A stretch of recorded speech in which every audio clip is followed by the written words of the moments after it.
자, 그러면 오늘 하박국 3장 14절부터 오늘 끝까지 해서 하박국을 마무리하도록 하겠습니다. 자, 재림과 해오리 바람이라고 했는데 여러분 알다시피 하박국 우리 3장 13절 지난 시간까지 봤는데 이 당시는 주님이시죠. 당시께서는 그의 촌락들의 수장을 그의 막대들로 찌르셨나이다. 그들은 해오리 바람같이 저를 흩으려고 나왔나이다. 그들의 환희는 가난한 자를 음리 집어삼키는 것이었나이다. 자, 이 가난한 자, 이스라엘이 이제 대환란 때 가난한 자로 등장하죠. 그래서 여기서 하박국이 이스라엘을 대표성을 띄어서 말을 하는 것입니다.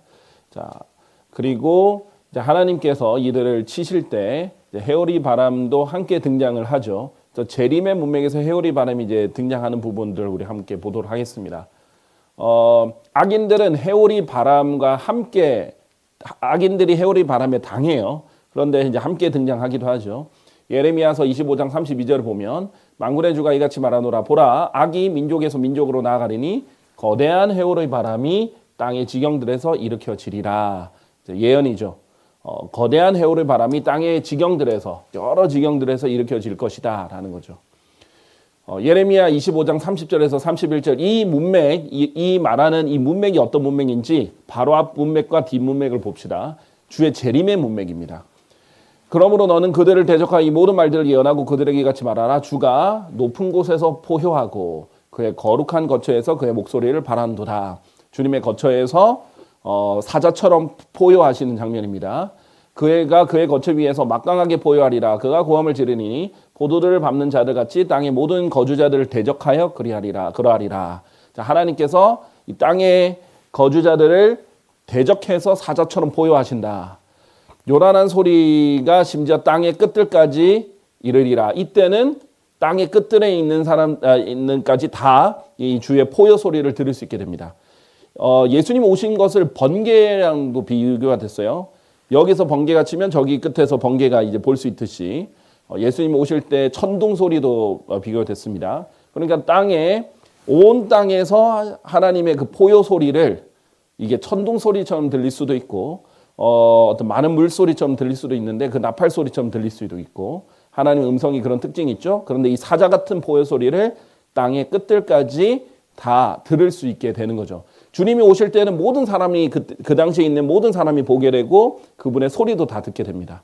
이것은 이제 절대 놓칠 수 없는 안 볼래 안 볼 수 없고 안 들을래 안 들을 수 없는 재림, 지상 재림이죠. 우리 공중 재림은 뭐였어요? 휴거는 사람들이 못 알아챕니다. 눈 깜짝할 새 일어나는 일이기 때문에 이는 주가 민족들과 논란을 일으킬 것이기 때문이니 그가 모든 육체와 변론하리라. 지상 재림하실 때 어떻게 돼요?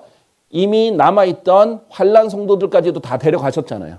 환난 후 휴거도 있고 나서 지상 재림이 일어나기 때문에 이 당시에 이제 땅에 있는 육체에 있는 사람들과 다 변론한다라고 말씀하십니다.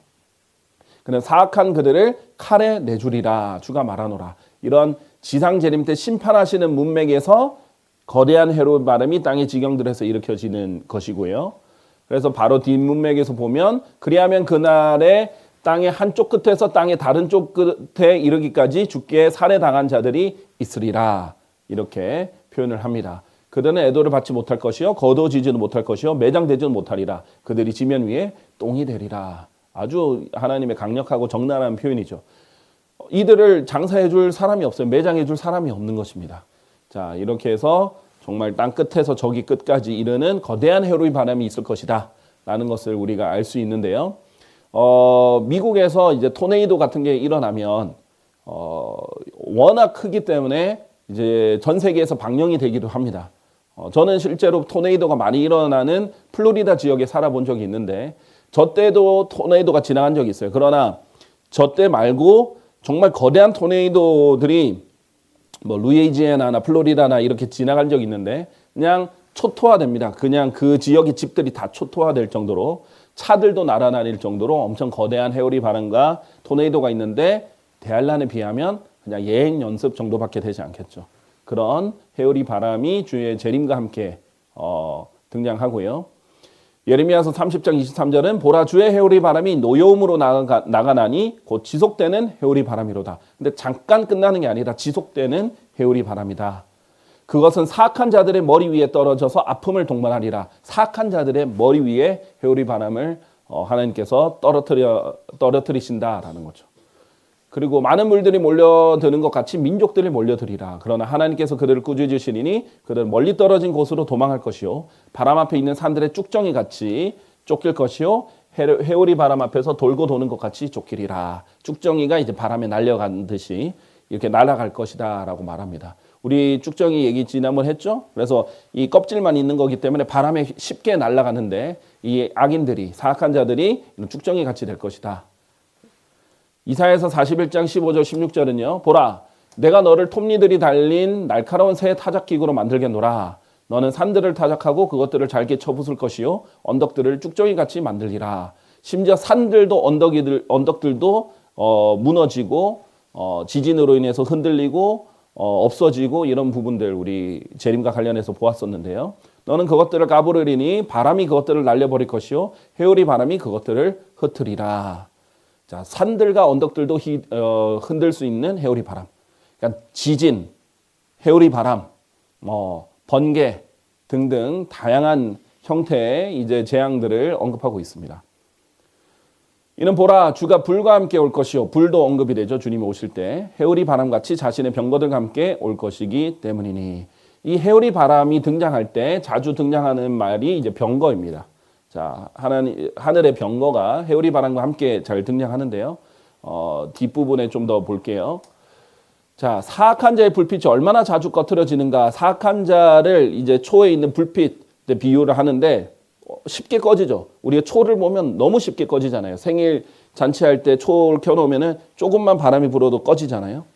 또 그들의 멸망이 얼마나 자주 그들 위해 임하는가. 그러니까 인간 눈에는 이 악한 사람들이 10년, 20년 잘 살면 영원히 가는 것 같지만 하나님 입장에서는 그냥 바람 앞에 등불 같은 것입니다.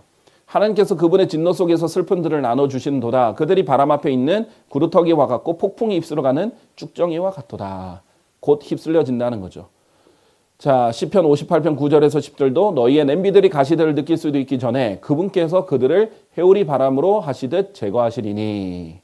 자, 복수와 관련해서. 그러니까 일관적으로 우리 성경 전반적인 예언서들, 시가서들을 보면요. 일관적으로 주의 날에 대해서 설명하고 있습니다. 그렇기 때문에 이것은 주의 날의 특징에 대해서는 성경에 아주 풍성이 있는데 많은 사람들이 이것을 연구하지 않고 공부하지 않고 알려고 하지 않아서 그렇지 이 주의 날의 특징은 명확하게 성경 곳곳에 나와 있다는 것이죠. 자, 잠언 1장 26절 27절 보면 하나님께서 자기가 손을 내밀고 얘기를 할 때 거절하고 비웃고 조롱하던 사람에게 그러면 너희의 재난의 때 나도 비웃겠다 라고 하시면서 너희의 두려움이 이를 때 내가 조롱하겠다. 왜냐하면 하나님을 조롱했고 하나님의 말씀 계속 거부하니까 이제 하나님이 재난의 날 때 비웃고 조롱하겠다 이렇게 말씀하시면서 곧 너희가 두려워하는 것이 황량함 같이 임하고 너희의 멸망이 한 회오리 바람 같이 임하는 때요 괴로움과 극심한 고통이 너희 위에 임하는 때라. 일반적으로도 적용할 수 있고 개인적으로 적용할 수 있지만 당연히 대환란 때도 이 극심한 고통과 이 괴로움, 그 다음에 회오리 바람, 두려움이 임하는 이때 특히 또 적용할 수 있는 것입니다. 자, 잠언 10장 24절 25절도요. 회오리 바람이 지나가듯이 악인도 이처럼 더 이상 존재하지 아니하느니라. 그러나 의로운 자는 영원한 기촌이라. 그러니까 하나님께서 극명하게 비교하십니다. 악한 자는 그 짧은 환란기 동안 권세를 누릴지는 몰라요. 그러나 이 사악한 자들은 회오리 바람이 지나가면 쭉정이 날아가듯이 날아가고 존재하지 않고요. 그러나 의로운 자는 그때 고통받고 고난받고 박해를 받고 힘든 것 같지만 결국은 영원한 기초처럼 단단하게 될 것이라는 거죠.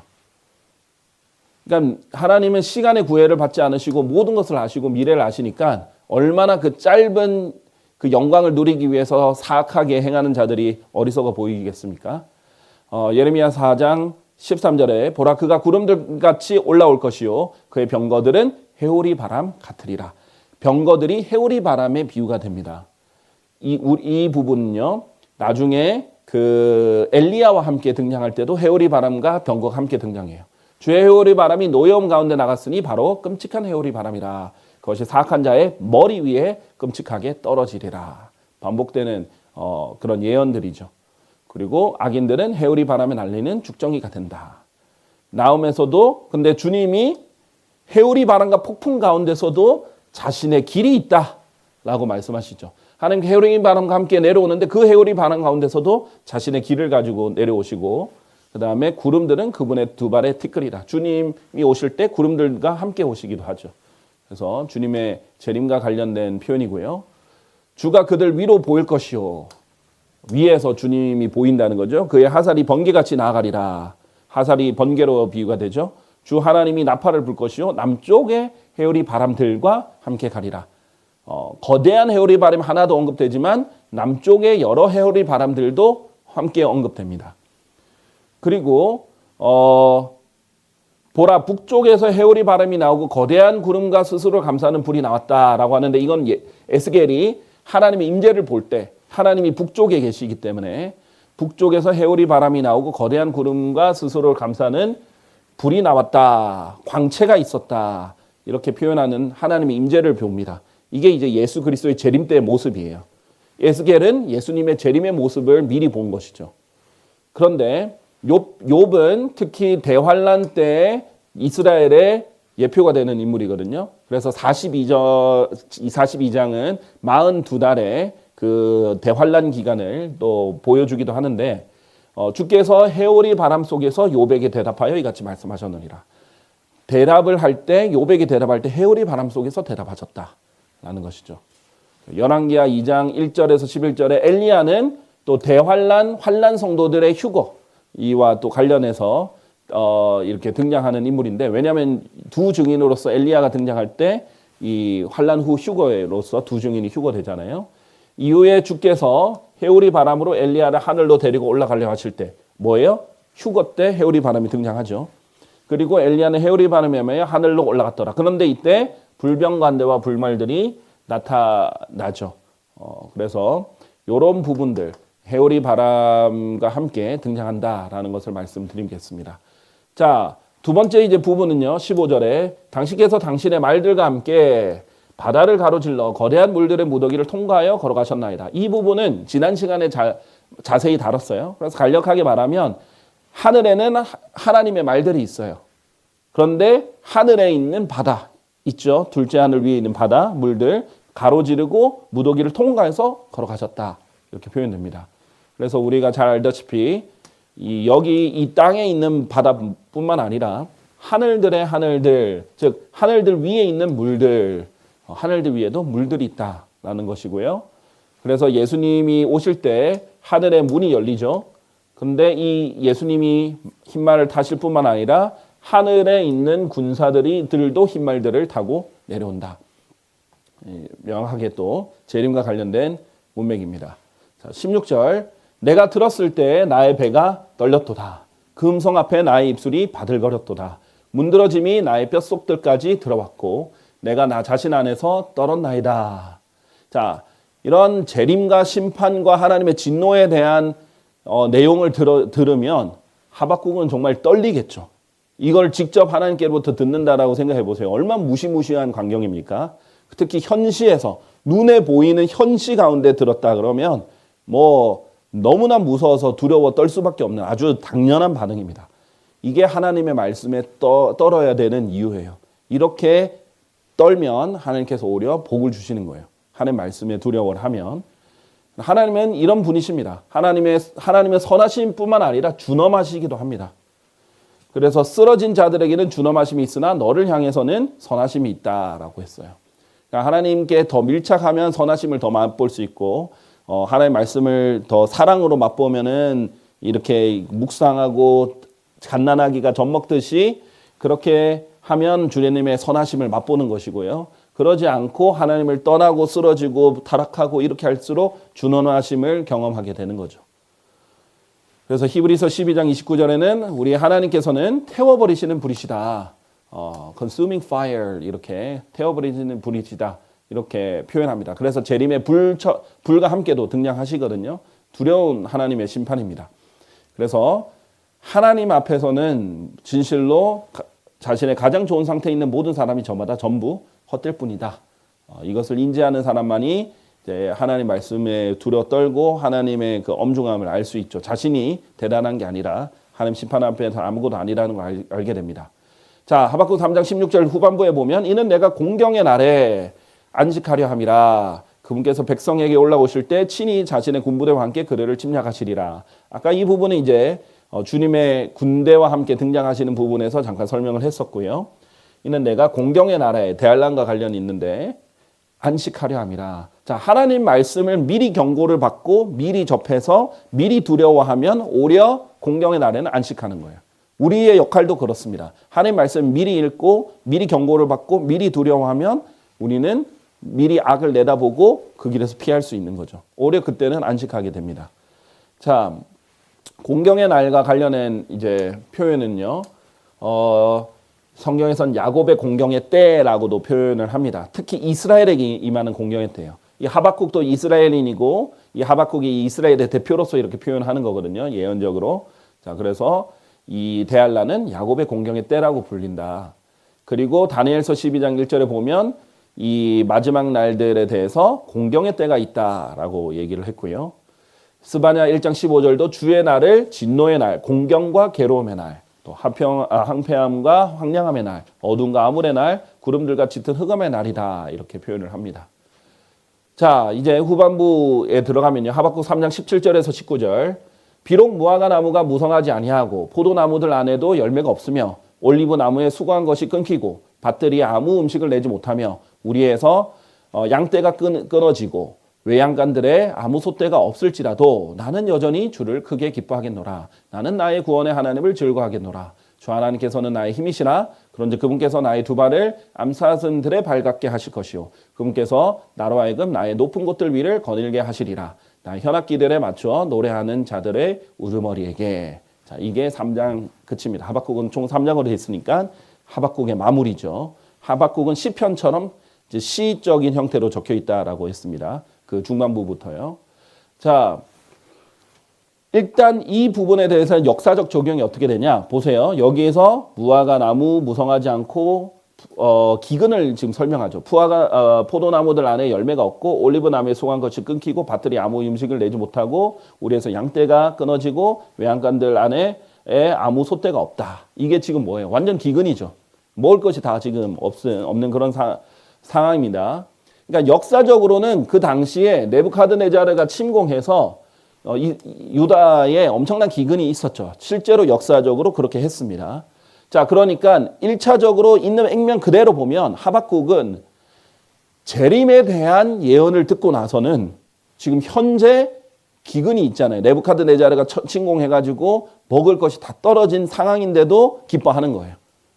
그러니까 지금 우리도 마찬가지입니다. 우리나라의 뭐 경제 상황이 어떻게든 정치 상황이 어떻게 되든 어려워지든 어떻게 되든 우리가 기뻐해야 되는 건 예수님의 재림을 생각하면서 기뻐해야 되는 거예요. 자, 그게 1차적인 적용, 역사적 적용 있는 그대로입니다. 그러나 만일 내가 주 너의 하나님 음성에 경청을 하려 하지 아니하고 하나님께서 미리 이스라엘에게 준 예언입니다. 이스라엘에게 준 언약이에요. 내가 이날 너에게 명령하는 그분의 명령들과 그분의 규례들을 모두 준수하여 행하려고 하지 않는다면 이러한 일이 있으리니 곧 이 모든 저주들이 너희 위에 임하고 너를 따라잡으리라. 자, 하나님이 모세와 함께 모세 언약으로 이스라엘과 맺은 모세 언약은 조건적인 언약이에요. 율법. 그래서 이걸 잘 지키면 하나님께서 복을 주는데 안 지키면 저주를 준다. 이 모든 저주들이 너희 위에 임하는데 도시 안에서도 너는 저주를 받을 것이요 들에서도 너는 저주를 받을 것이라. 너의 바구니와 너의 저작물이 저주를 받으리라. 너의 몸의 열매와 너의 토지의 열매와 너의 암소들의 소산과 너의 양떼들이 저주를 받으리라. 그런데 그것들이 이루어지는 거예요. 실제로 그렇게 말씀하셨는데 결국 유다가 멸망한 이유는 하나님 말씀 안 지켜서 그렇거든요. 자, 이 당시에 예레미야 상황과 하박구가 이제 동시대 사람들이죠. 유다가 멸망할 때 사람들인데 유다가 애곡하고 그곳의 대문들이 쇠약하도다. 그들이 지면 위에서 검도다. 자, 얼마나 쇠약하냐면 검다. 지면 위에 검다. 이렇게 표현하고 그리고 예루살렘의 부르짖음이 위로 올라갔도다. 그리고 그들의 귀족들이 그들의 어린 것들을 물들어 보냈도다. 그런데 어떤 일이 일어나요? 그들이 구렁들에 와서 물을 발견하지 못하였더라. 그들이 자신들의 빈 그릇들을 가지고 되돌았도다. 그들은 부끄럽고 당혹스러워 자신들의 머리를 가렸도다. 밭을 가는 사람들이 부끄러워하였고 그들은 자신들의 머리를 가렸다. 이게 이제 당시의 상황입니다. 토양이 갈라지기 때문이요. 땅에 비가 없었던 까닭이라. 진정 암사슴도 들에서 새끼를 낳고는 그것을 버렸으니 풀이 없던 까닭이라. 등등 이런 당시에 정말 어려운 기근 상황을 설명합니다. 비도 없었던 상황입니다. 하나님께서 심판하니까 군대를 네부카드네자를 보내서 심판의 도구로도 쓰셨지만 비도 안 내려주시는 거예요. 그러니까 엎친 데 덮친 격이 되는 거죠. 그 이유가 이는 저희의 타락들이 많기 때문이니이다. 저희는 당신을 대적하여 죄를 지었나이다. 이렇게 죄 때문에 그랬던 것이죠. 요엘서에서도 밭이 항폐하고 토지가 애곡하는도다. 이는 곡식이 항폐하기 때문이라. 새 포도주가 말라버렸고 기름은 쇠퇴하는도다. 오 너희 농부들아 너희는 부끄러워하라. 오 너희 포도원지기들아 밀과 보르리로 인하여 울부짖으라. 이는 밭의 수확이 사라졌기 때문이라. 포도나무가 말라버렸고 무화과 나무가 시들거리는도다. 석류나무와 종려나무도 사과나무와 들의 모든 나무들까지도 시들어버렸도다. 이 당시의 상황이고요. 음식이 끊어지고 곡식 창고들은 황량함에 놓이고 이런 상황입니다. 자, 그런 역사적 상황을 이제 나중에 예언적으로도 활용을 하는 거예요. 그래야 내가 또한 너희의 모든 도시들 안에 너희 이빨들을 깨끗하게 하였고 양치를 했다는 게 아니에요. 이빨에 뭐 낀 게 없을 정도로 먹은 게 없다. 그래서 깨끗했다라는 거예요.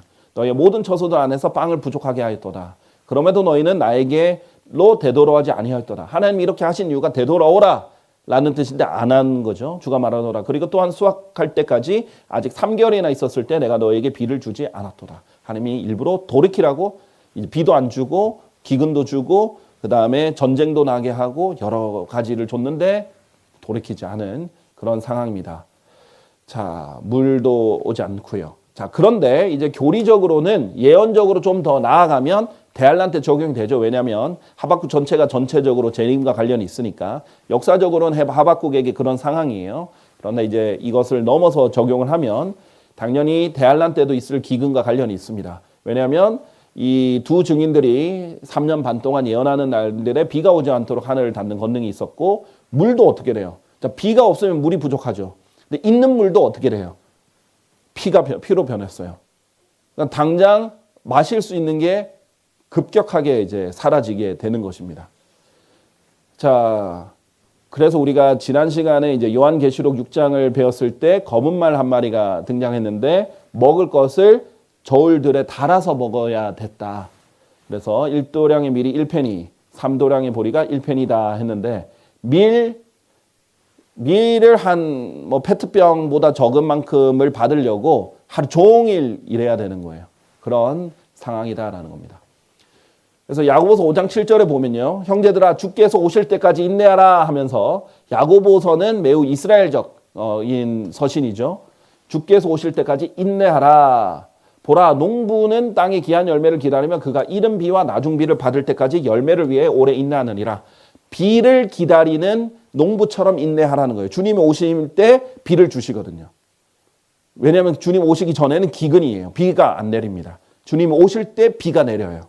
그래서 이 예수님을 지상 재림을 기다리는 것이 비를 마치 기다리는 것과 연관은 되어 있습니다. 비가 오는 게 곧 예수님이 오시는 건 아니고요. 근데 예수 오실 때 비가 내리는 것은 연계가 되어 있어요. 그래서 이제 결과적으로 결국 이 하박국의 열매 없는 이스라엘의 상황이 지금 열매 없는 이스라엘의 현 상태도 보여주는 장면입니다. 이것은 조금 더 교훈적으로 적용을 하는 거죠.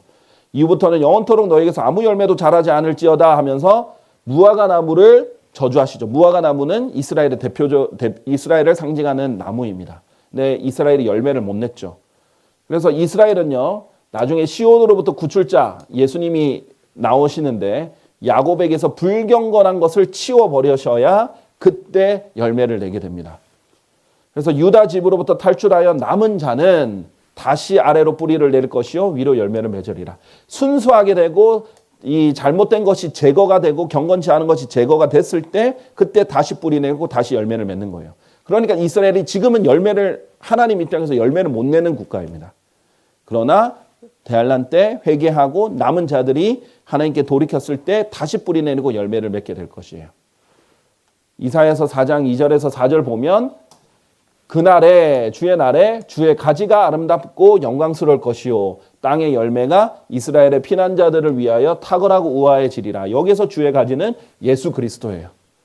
예수님은 이새의 뿌리이기도 하고 이새로부터 난 가지이기도 합니다. 그래서 주의 가지다라고도 불리기도 합니다.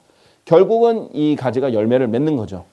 그리고 이러한 일이 있으리니 시온에 남겨진 자와 예루살렘에 남아있는 자가 거룩하다고 일컬어지리니 이때 남은 자들이 거룩하다고 일컬어집니다. 곧 예루살렘에서 생존한 자들 가운데서 기록된 모든 이마다 그러하리라. 주가 심판의 영으로 또 불타는 영으로 시온의 딸들의 더러움을 씻어내고 예루살렘의 중심부에서부터 그곳에 피를 정화할 때 그러하리라. 이런 심판의 영으로 또 불타는 영으로 정결하게 하시고 나서 이제 다시 열매를 맺기 시작하는 이스라엘이에요. 그래서 진짜 이스라엘은 이 남은 자들이 진짜 이스라엘이 되는 것입니다.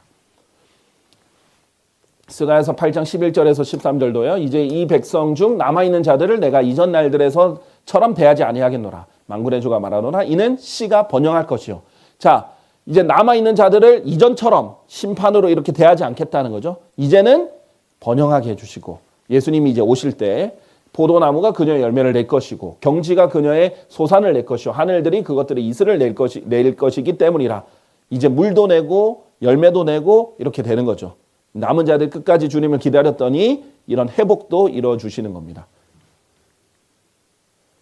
그래서 오 유다의 집아 또 이스라엘 집아 그런즉 이러한 일이 있으리니 너희가 이교도들 가운데서 저주가 되었듯이 내가 그렇게 너희를 구원하겠으며. 원래 이스라엘은 이교도들 가운데 저주가 되었었는데 이제는 너희 하나님께서 이스라엘을 구원하겠다. 너희는 복이 되리라.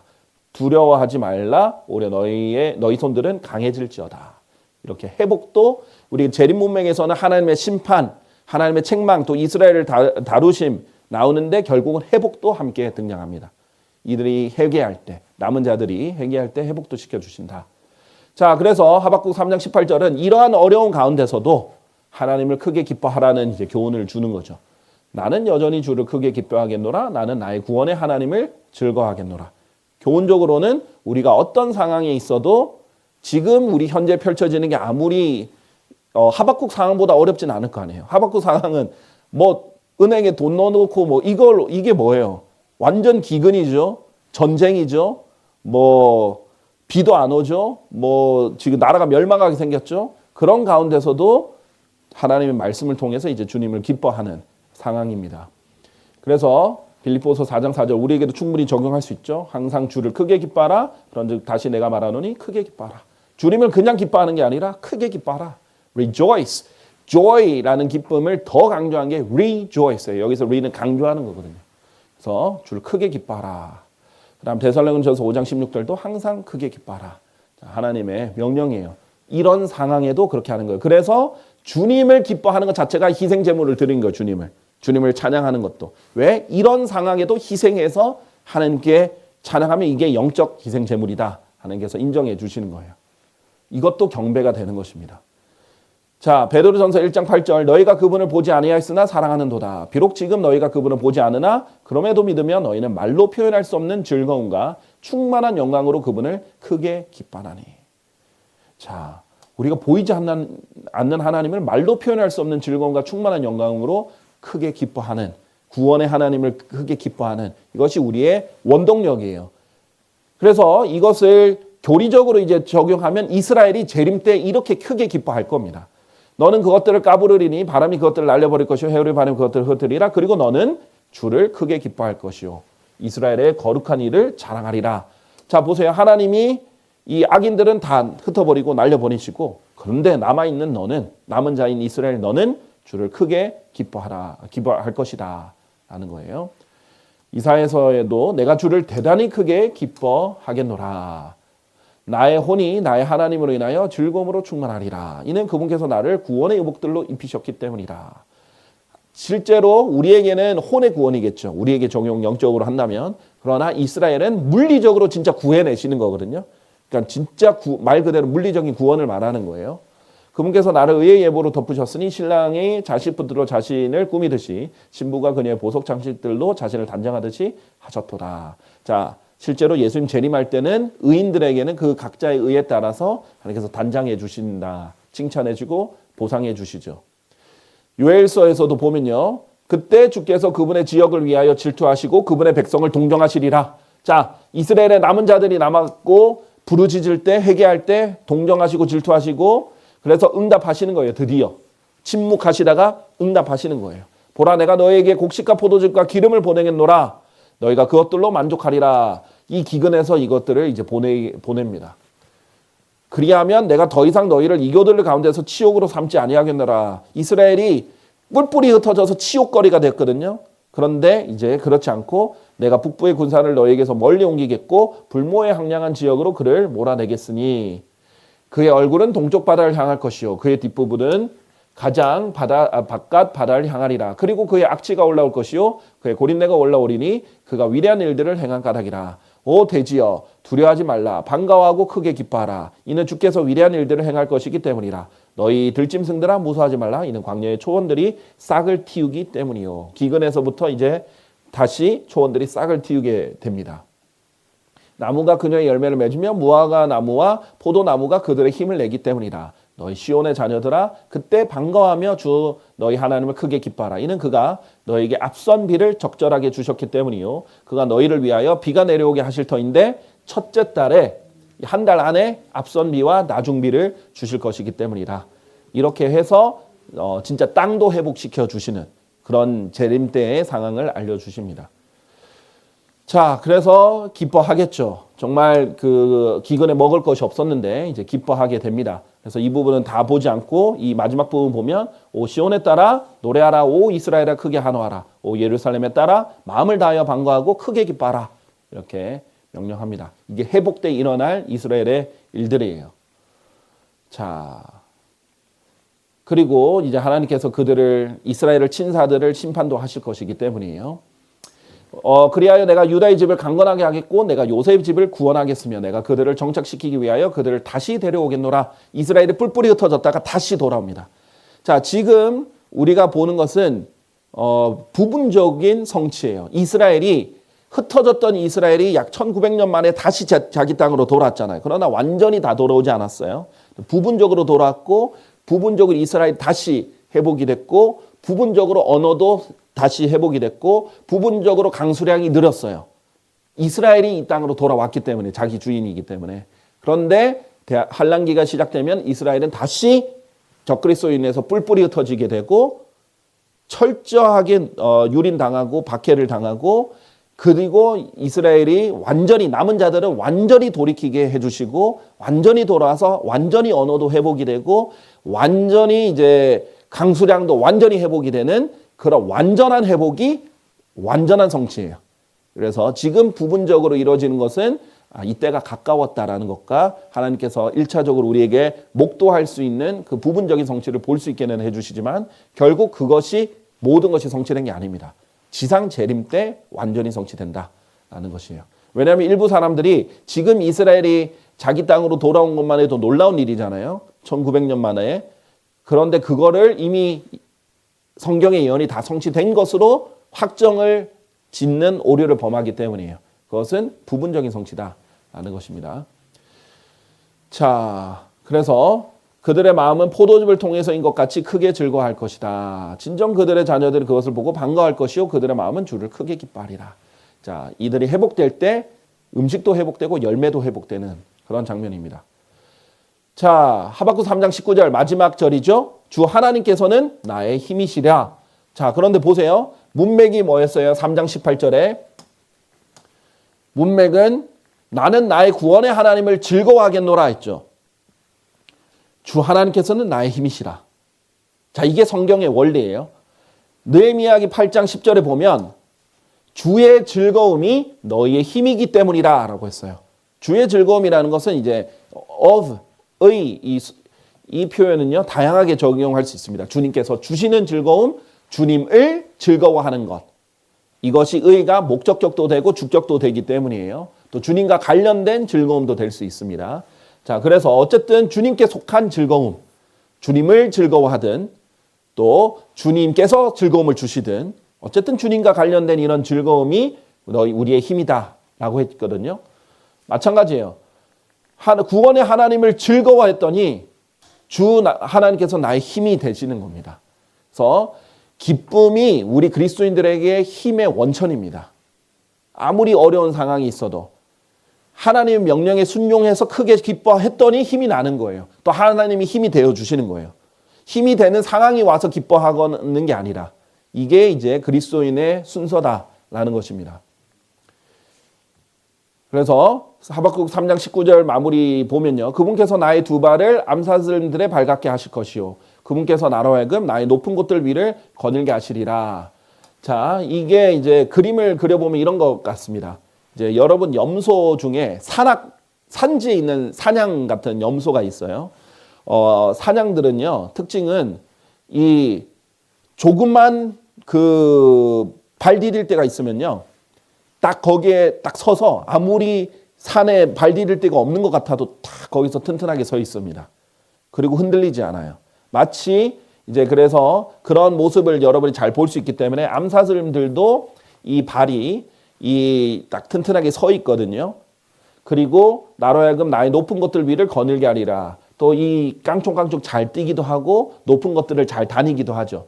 그러니까 하나님이 힘이 되어서 이런 모든 어려운 상황에서도 나를 넘어지지 않게 하고 튼튼하게 서 수 있게 하고 잘 다닐 수 있게 해주신다라는 말이에요. 발에 힘을 주시기도 하고요. 자, 그래서 하나님께서 오직 이스라엘의 거룩한 이인 주를 진리 안에서 의존하리라. 남은 자들 곧 야곱의 남은 자들이 막강하신 하나님께도 되돌아오리라.